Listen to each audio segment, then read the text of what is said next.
فأعوذ بالله من الشيطان الرجيم وعلى المولود له رزقهن وكسوتهن بالمعروف لا تكلف نفس إلا وسعها لا تضار والدة بولدها ولا مولود له بولده وقال تعالى في مقام آخر لينفق ذو سعة من سعته ومن قدر عليه رزقه فلينفق مما آتاه الله لا يكلف الله نفسا إلا ما آتاها سيجعل الله بعد عسر يسرا۔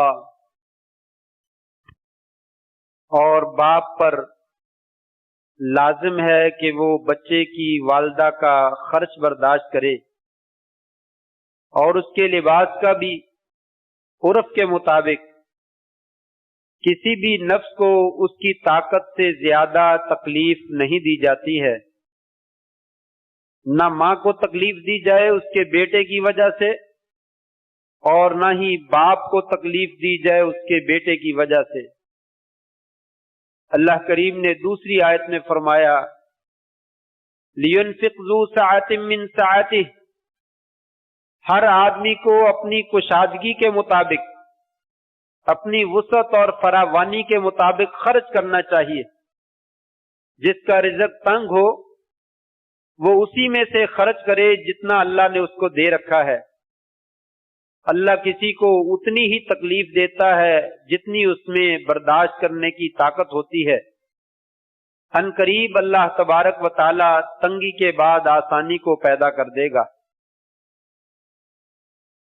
نہایت عزت کے لائق سامعین محترم، معززات ماؤں اور بہنوں، پچھلے خطبہ جمعۃ المبارک میں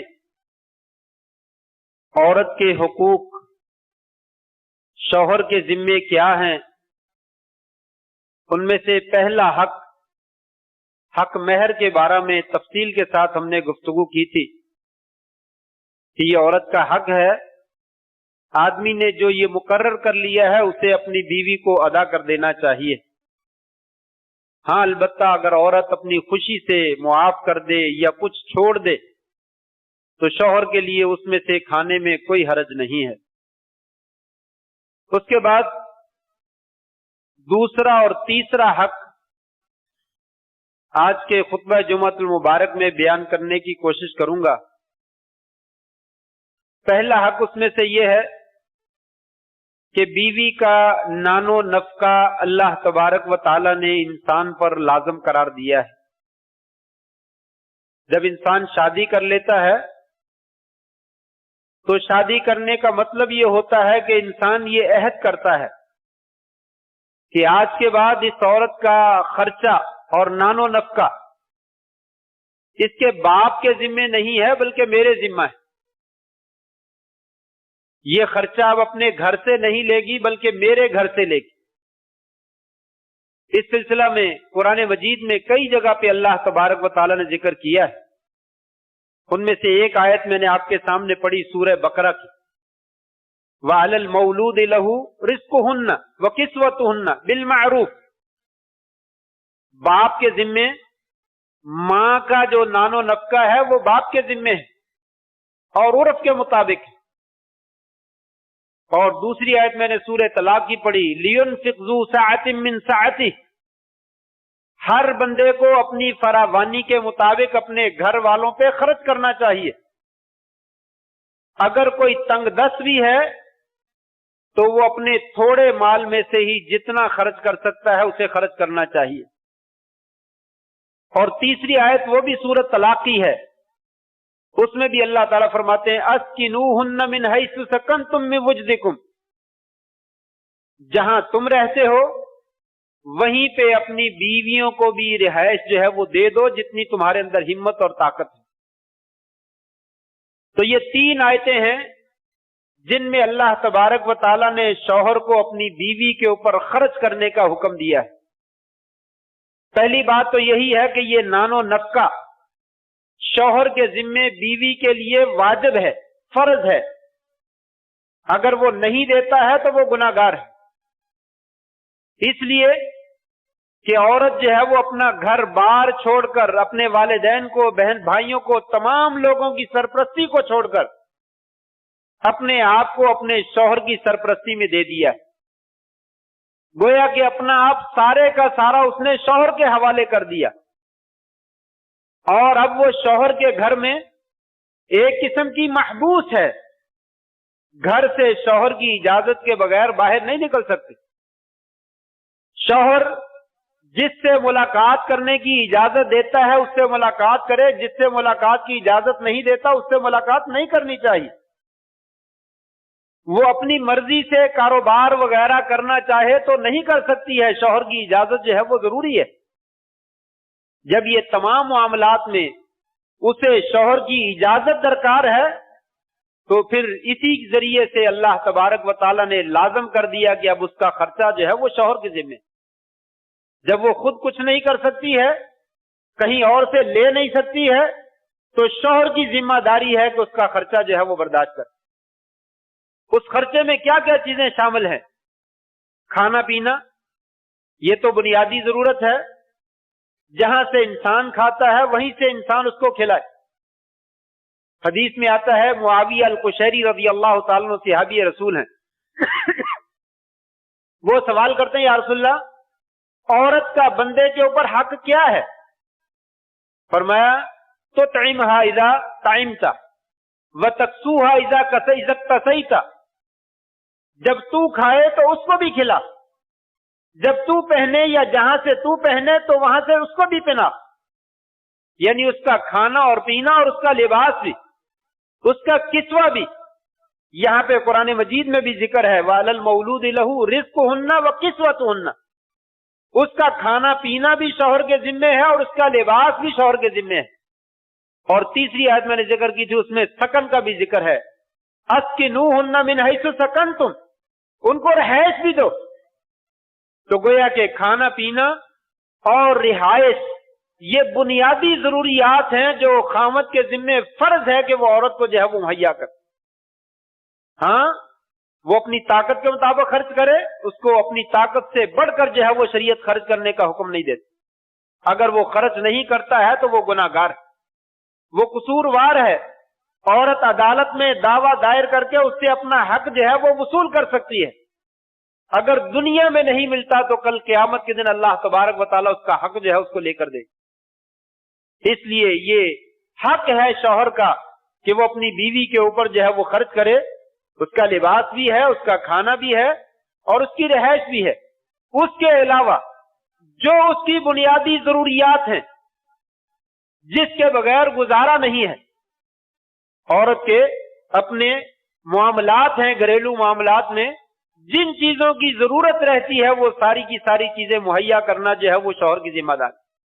ان میں حد سے بڑھنے کی ضرورت نہیں ہے، لیکن اعتدال کے ساتھ، میانہ روی کے ساتھ جن چیزوں کی ضرورت ہے، مثلا اس میں میک اپ آ جاتا ہے، اس میں اور لین دین کے معاملات آ جاتے ہیں کہ رشتہ داروں کے ساتھ معاملات رہتے ہیں، تو ظاہر بات ہے عورت کا تو اپنا کوئی معاملہ نہیں، اس نے کہاں سے خرچ کرنا ہے؟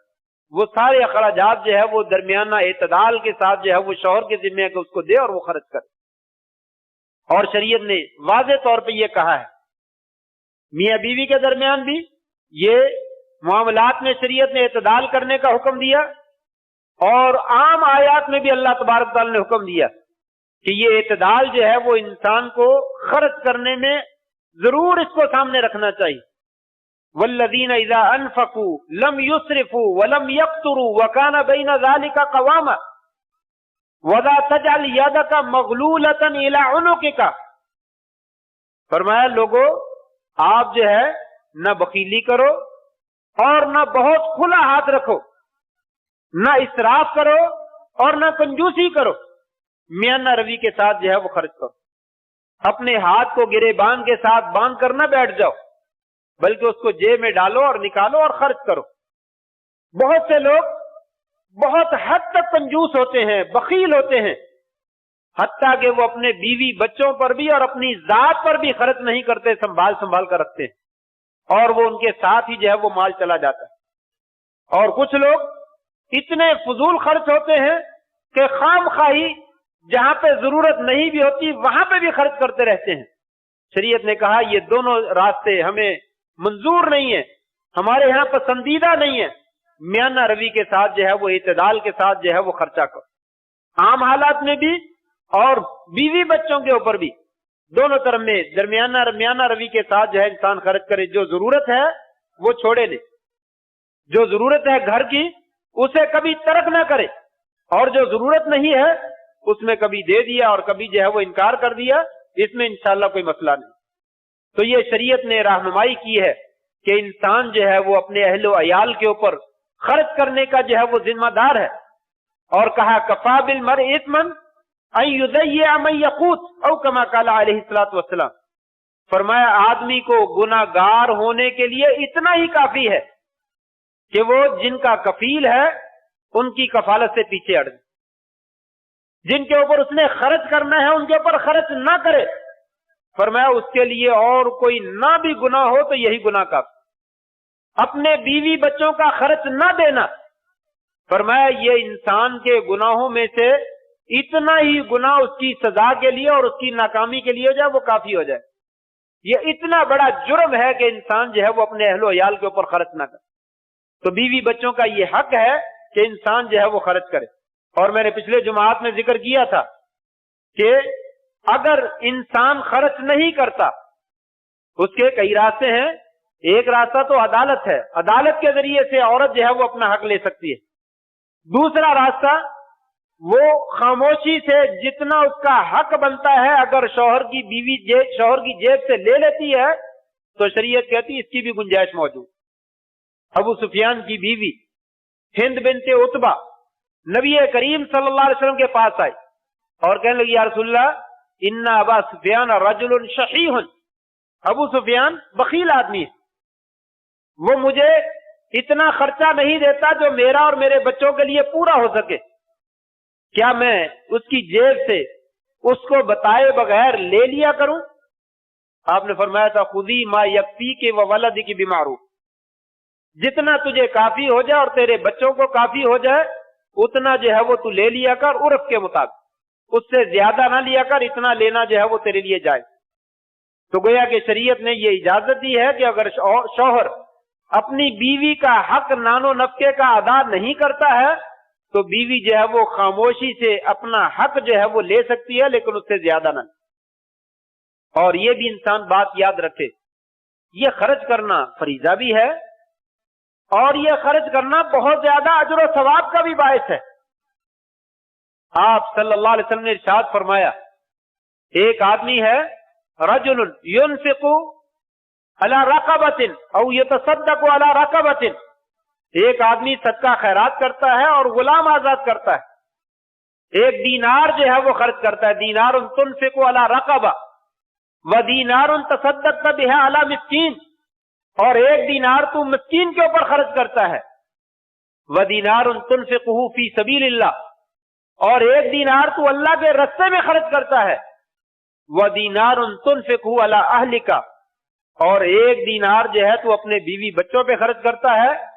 فرمایا اعظمها اجرا ما تنفق علی اہلک، ان میں سے سب سے زیادہ اجر و ثواب والا درہم کون سا ہے؟ جو آپ اپنے بیوی بچوں پہ خرچ کرتے. اندازہ کیجئے یہ خرچ کرنا کوئی عیب نہیں ہے، یہ خرچ کرنا کوئی انسان کی کمزوری نہیں ہے، یہ خرچ کرنا انسان کے لیے اہانت کا ذریعہ نہیں ہے. فرمایا ایک تو فریضہ بھی ہے اور ایک بہت زیادہ اجر بھی ہے. فرمایا تم اللہ کے راستے میں ایک دینار خرچ کرو، مسکین کے اوپر خرچ کرو، غلاموں کو آزاد کرنے پہ خرچ کرو. فرمایا سب سے زیادہ اجر تمہیں وہ دینار خرچ کرنے کا وہاں سے ملے گا جو تو اپنی بیوی پہ خرچ کرتا ہے اور اپنے بچوں پہ خرچ کرتا. تو گویا کہ اپنے گھر والوں پہ خرچ کرنا یہ فریضہ بھی ہے اور بہت زیادہ اجر و ثواب کا بھی باعث. فرمایا انسان اپنے گھر والوں پہ خرچ کرتا ہے اور اللہ سے ثواب کی نیت کرتا ہے، فرمایا اللہ تعالیٰ اس کو صدقے کا ثواب دیتے تھے. حالانکہ صدقہ خیرات دوسروں کو دیا جاتا ہے. فرمایا یہ صدقہ خیرات کا ثواب انسان کو اپنے گھر والوں پہ خرچ کرنے پہ بھی ملے گا. جب انسان جو ہے وہ ثواب کی نیت کرتا ہے کہ میرے اللہ نے مجھے حکم دیا ہے، ان لوگوں کو میری رعایا بنایا ہے، مجھے ان کا کفیل بنایا ہے، مجھے ان کا ذمہ دار بنایا ہے، تو لہذا میں اللہ کا حکم مانتے ہوئے ان پہ خرچ کرتا ہوں، تو انسان کو اس میں اجر و ثواب جو ہے وہ ملتا ہے۔ تو یہ دوسرا حق ہے شوہر کا کہ وہ اپنی بیوی کے خرچے کا ذمہ دار ہے، معروف طریقے کے ساتھ، میانہ روی کے ساتھ۔ ان کی کوئی ضرورت ایسی نہیں رہنی چاہیے جو انسان پوری نہ کرے۔ زائد ضروریات ہیں وہ بے شک نہ پوری کرے، ہمت ہے تو کر دے، نہیں ہمت ہے تو کوئی مسئلہ نہیں، لیکن جو لازمی ضروریات ہیں جن کے بغیر چارہ کار نہیں ہے، اس میں کسی قسم کی گنجائش نہیں ہے کہ انسان بخیلی اور کنجوسی کا جو ہے وہ مظاہرہ کرے۔ تیسرا حق ہے، قرآن مجید میں اللہ تبارک و تعالیٰ کا ارشاد گرامی ہے، وَعَاشِرُوهُنَّ بِالْمَعْرُوفِ، لوگوں اپنی بیویوں کے ساتھ حسن معاشرت کرو، اچھا سلوک کرو، اچھا برتاؤ کرو، رہن سہن بود و باش جو ہے ان کے ساتھ اچھی کرو۔ آپ صلی اللہ علیہ وسلم کی کئی حدیثیں ہیں جن میں آپ نے فرمایا استوصوا بالنساء خیرا، لوگوں مجھ سے وصیت لے لو، اپنی عورتوں کے ساتھ اچھا معاملہ کرو۔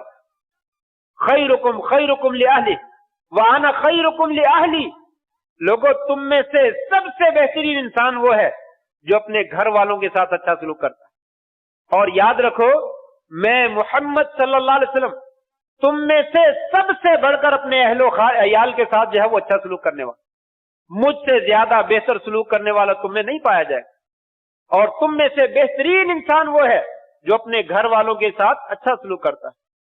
خیارکم، آپ نے فرمایا احسنکم اخلاقا، تم میں سے بہترین لوگ وہ ہیں جو اچھے اخلاق کے مالک ہیں، اور ان میں سے بھی تم میں سے بہترین وہ ہیں جو اپنے گھر والوں کے لیے بہترین۔ انسان سینکڑوں لوگوں کے ساتھ، ہزاروں لوگوں کے ساتھ اچھا برتاؤ کرتا ہے، اچھا رویہ کرتا ہے، اپنے دوستوں کے ساتھ، جاننے والوں کے ساتھ، نہ جاننے والوں کے ساتھ، لیکن جب اسے تنگ دلی کا مظاہرہ کرنے کا موقع ملتا ہے تو اپنے گھر والوں کے ساتھ تنگ دلی کرتا۔ عجیب اتفاق ہے، جس بندے نے آپ کے ساتھ ساری زندگی گزارنی ہے اس کے ساتھ انسان روکھا رویہ اختیار کرتا ہے۔ حدیث میں آتا ہے کہ بہترین عورت وہ ہے، بہترین عورت وہ ہے، شوہر اس کو دیکھے تو وہ بیوی اس کو خوش کر دے، انسان کو اچھا لگے۔ تو کیا خیال ہے، بہترین مرد وہ ہے جب بیوی اس کو دیکھے تو اس کو جو ہے وہ نفرت سے جو ہے وہ اس کی آنکھوں سے آنسو نکلا کہ شوہر اتنے کرخت لہجے میں اتنی بری شکل سے مجھے دیکھتا ہے، جب گھر میں آتا ہے تو ایسا رویہ اختیار کرتا ہے۔ یقیناً اس کے مقابلے میں یہ بھی بات ایسے ہی ہے، بہترین شوہر وہ ہے جب بیوی اس کو دیکھے تو اس کو بھی خوش ہو، اسے بھی اچھا لگے، اسے بھی جو ہے وہ پسند ہو۔ بے نہیں، انسان چاہتا ہے عورت جو ہے وہ صاف ستھری ہو، اچھا لباس پہنا ہو، سر میں تیل لگا ہو، کنگھی کی ہوئی ہو، میک اپ کیا ہوا ہو، اور عورت پسند کرتی ہے شوہر جو ہے وہ میل کچیل سے بھرا ہو، بالوں سے اور سر سے اور پسینے سے اور جسم سے بو آتی ہو، یہی پسند کرتی ہے۔ وَلَهُنَّ مِثْلُ الَّذِي عَلَيْهِنَّ بِالْمَعْرُوفِ، آپ نے فرمایا جتنے حقوق عورت کے ذمہ لازم ہیں بالکل اسی طرح کے حقوق مرد کے ذمہ بھی لازم ہیں۔ جیسے آپ پسند کرتے ہیں کہ وہ صاف ستھری ہو، آپ کو بھی چاہیے آپ اس کے لیے صاف ستھرے بن کر رہیں۔ یہ حسن معاشرت ہے۔ نبی کریم صلی اللہ علیہ وسلم نے ہمیں درس دیا ہے، اہل علم نے حسن معاشرت کے کئی معانی جو ہے وہ بیان کیے ہیں۔ مثلا ایک معنی یہ بیان کیا، لوگوں اپنی بیویوں کی غلطی کے اوپر نظر انداز کرتے ہوئے درگزر کر دیا کرو، معاف کر دیا کرو، چھوٹی موٹی غلطی ہو جائے معاف کر دیا کرو۔ انسان ہے، کون انسان ہے جو دعویٰ کرتا مجھ سے غلطی نہیں ہوتی؟ کوئی شوہر ہو یہ دعویٰ کرے کہ میں نے اپنے گھر والوں کے ساتھ کبھی زیادتی نہیں کی، ممکن ہی نہیں، ہو ہی نہیں سکتا، الا ماشاء اللہ، اللہ تعالیٰ کسی کو خاص توفیق دے دے تو ممکن ہے، لیکن اونچ نیچ جو ہے وہ ہو جاتی۔ جب انسان سے ہو جاتی ہے تو بیوی سے بھی ہو سکتی ہے۔ شریعت ہمیں کہتی ہے حسن معاشرت کرو۔ حسن معاشرت کیا ہے کہ آپ جو ہے انہیں معاف کرو۔ شریعت ہمیں عام بندے کے ساتھ حکم دیتی ہے، تم میں سے بہترین اخلاق والا وہ انسان ہے، تمہارے ساتھ کوئی بندہ زیادتی کرتا ہے تو تم اس کے ساتھ اچھا سلوک کرو، تمہارے ساتھ کوئی بندہ زیادتی کرتا ہے تم اس کے ساتھ اچھا سلوک کرو۔ تو یہ بیوی کے ساتھ نہیں ہے، بیوی اس میں شامل نہیں ہے۔ بیوی تو اولین فہرست میں شامل ہے کہ اگر اس کی جانب سے کبھی زیادتی ہو جائے انسان اس سے درگزر کر دے. اہل علم نے کہا کہ ان کے طرف سے کوئی آزاد تکلیف آ جائے اس کو برداشت کر لے, یہ بھی حسن معاشرت ہے. کف الاذى عنہم, کہا حسن معاشرت یہ ہے کہ ان سے تکلیف کو دور کیا جائے, کوئی بھی پریشانی ان کو آ رہی ہے اس کو دور کیا جائے.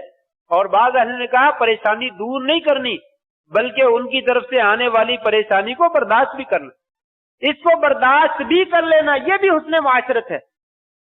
اور اسی طریقے سے پرانی باتیں جو اس نے کر رکھی ہیں انسان ہونے کے ناحیے سے اور کم عقل ہونے کے ناحیے سے, شریعت نے کہا عورتیں جو ہے وہ کم عقل ہیں انسان کی بنسبت, ونا کے ساتھ و عقل ہن و دین ہن, دین کے اعتبار سے بھی کمزور ہیں اور عقل کے اعتبار سے بھی کمزور ہیں.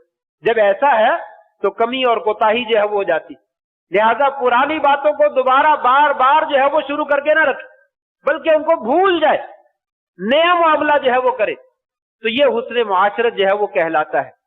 اگر کبھی ان کی کوئی برائی, کوئی عیب, کوئی کمی اور کوئی کوتاہی نظر آ جائے, شریعت یہ کہتی ہے کہ آپ ان کی کمی اور کوتاہی کو سامنے رکھ کر نہ بیٹھ جائیں, ان کی کوئی اچھائی کو بھی یاد کر, ان کے کسی اچھے سلوک کو بھی یاد کر لیں, ان کی کسی خوبی کو بھی یاد کر لیں. یہ تو آپ نے فرمایا ان کرہا منہا خلقا رضی منہا بآخر, اگر اس کی ایک عادت آپ کو اچھی نہیں لگتی ہے تو دوسری عادت آپ کو خوش کر دیتی ہے.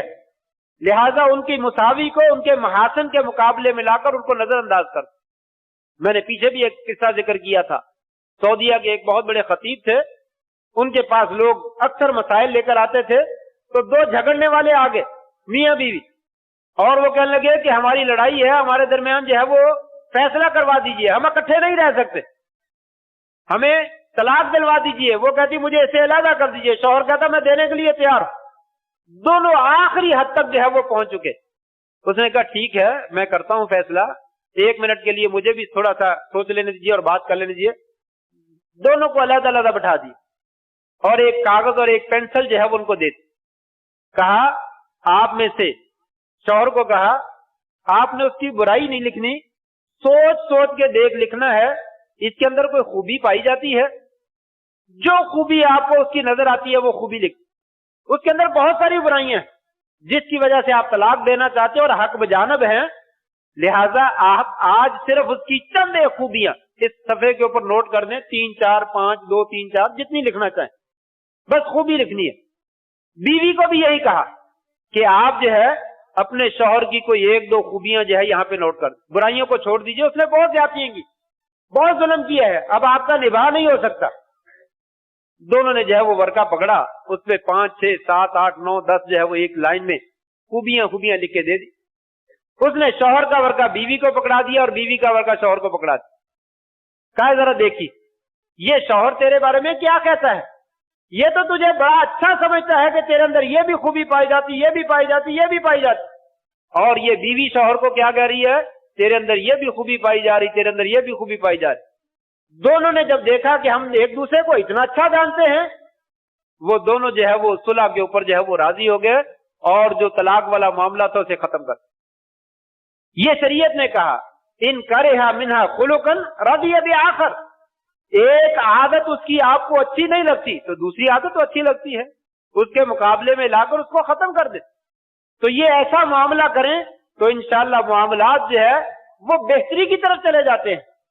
یہ انسان کو ایک بس لالچ ہوتا ہے, ایک جو ہے وہ شیطانی خیال ہوتا ہے, یہ بیوی اچھی نہیں ہے, دوسری میں شادی کروں گا تو وہ بہت اچھی نکلے گی. یہ شیطانی وسوسہ جب آتا ہے تو انسان تیار ہو جاتا ہے کہ اس کو میں نے چھوڑ دیا, یہ کسی کام کی نہیں ہے, بس اسے چھوڑ دیا جائے. لیکن یہ معلوم نہیں اس نے تو میرے ساتھ زندگی گزاری اور یہ تو میری باتوں کو برداشت کر رہی ہے, آنے والی ہو سکتا ہے میری ایک بات بھی برداشت نہ کر. یہ تو میری کتنی برداشت کر لیتی ہے, نہیں آئے گی تو شاید وہ میری ایک بھی برداشت نہ کر. وہ چیز انسان کے سامنے نہیں ہوتی, لیکن جب کر لیتا ہے پھر آنکھیں جو ہے وہ کھل جاتی ہیں اور دن میں تارے نظر آتے ہیں کہ یہ تو معاملہ اس سے بھی کیا گزرا, مجھے تو وہ پہلے والی زیادہ اچھی. تو لہٰذا یہ اللہ تعالیٰ نے حق رکھا ہے, شادیاں